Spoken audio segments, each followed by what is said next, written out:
Well, if you don't mind, could I tag on to what Mr. Guest was saying about? Yeah, whatever you want, sir. Say whatever you want. Okay.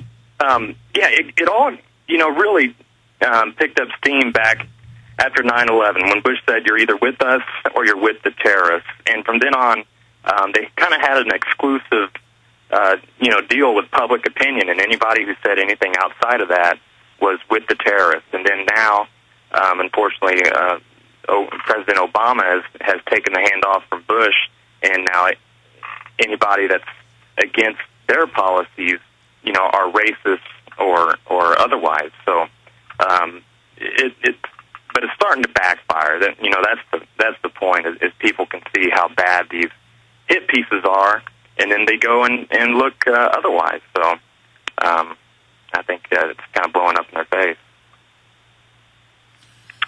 One thing that we're not getting was I was hoping these hearings would get more. Obviously, Alex, you're doing a great job here, but some of our local news media are not picking up on this, and I guess that's probably not too surprising that they don't want to put too much visibility on what we're doing here in the investigation and the testimony is taking place. But I was hoping we would see more media, TV coverage, even newsprint coverage of these hearings that's going on. But it seems on whether they're told to cover it up and not make it public or not. But certainly I and others that believe in the threat that's here are going to make it public as much as we can. Yes, sir. We appreciate you. And, Tony, there's a reason.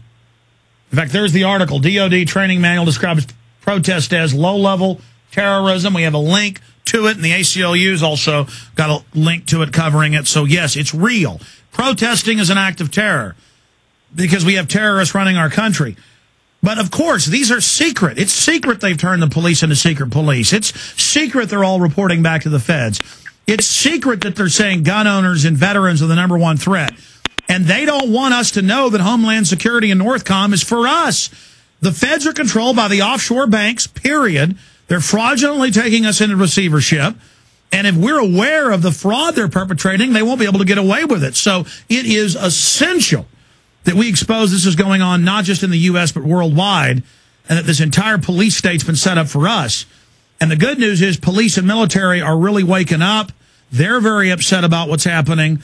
And but this lets us know who the federal government is. It lets us know that it's being run by very anti-American tyrants who really want to turn America into the Soviet Union. Mr. Jones, may I chime in about the media coverage? Yeah. I believe I was pretty much it. I mean, I showed up, and some of my family said, well, do you think any of the media will be there? And, I said, well, there should be maybe a camera or two, and I show up, and I drove past the building because I didn't see any hoopla, and then it turns out that I was at the right place. I go in there, I watch the hearings, I go home, do the report, and then when I wake up in the morning, I see a couple letters in my email box wanting to know more information about the hearing because I was the only one that wrote an article about it. And that's, the majority of the public fits in the categories of that report. And the only reason I went, is I wanted to go to these hearings, but I didn't know when they were. But thankfully, you guys posted it on your InfoWars website on last week. So, I was able to go and, took a vacation day from my 9-to-5 job, went out there, covered it, and I'm glad to get the word out. Well, good job, sir, and we'll continue to watch the reports you're doing, and feel free to write great reports, to file reports for Infowars.com. Just send those into writers at Infowars.com if you want us to publish your fine work. And the Representative Guest, as this continues, we'll keep checking in with you, but this isn't just a report demonizing patriots. This is about the federalization of police.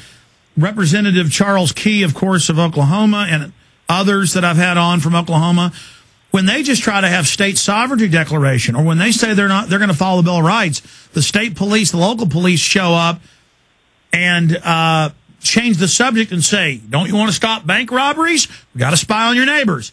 They always change the subject. They have already been federalized. Most of the police chiefs are CIA or FBI. That's on record.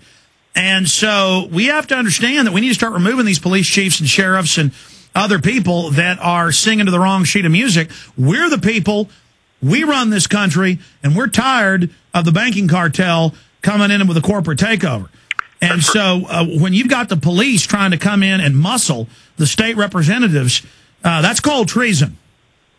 That's pretty heavy-handed, and for the next hearing is going to be on September 9th in the southwest corner of the state of Missouri. It's going to be at Springfield. Don't have the exact location. We had people that drove from Oklahoma to testify here in Kansas City, so if people want to become a part of it and provide their testimony, that'll be their next in that part of the country. Absolutely, and call all the newspapers all over the country and say, why aren't you covering the secret police and the federalization? And the fact that the federal marshals say they're ordered to put innocent people in the databases under quotas, and there's no judge, no jury. Now they say no fly, you won't be able to buy a gun. This is all, I mean, we're all being put on list, folks, and if we let them have a chilling effect and shut us down and cower us into shutting up, they win. That's why they're coming out and saying to criticize government is now racism, to say you don't want socialism is racism. In fact, I saw a new clip on the Alex Jones channel this morning on YouTube of Chris Matthews saying that if you criticize all the White House servants, you're racist. If you criticize big government, you're racist. They're using this as psychological weapon to say, don't you criticize big government, racist, thinking they can use white guilt to make you go, well, okay, I don't want to be called a racist. Hey, I think I like strawberry ice cream, not vanilla. That's racist. I think I like black shirts, not white shirts. That's racist. I think I like the swimming pool at 85 degrees, not 75. Racist. I like blue skies. Racist. I like to breathe air. Racist. Basically, you have no thoughts. Just the high priest of mind control and political correctness just say, shut up, do what we say, or we'll call you racist. Representative Guest, and of course, the writer also. We appreciate both of you for joining us. God bless you and take care. Okay, thank you, Alex. Thank you. Take care. You bet. Take care, gentlemen. We'll be right back with Psychology Today's hit piece on me. Stay with us.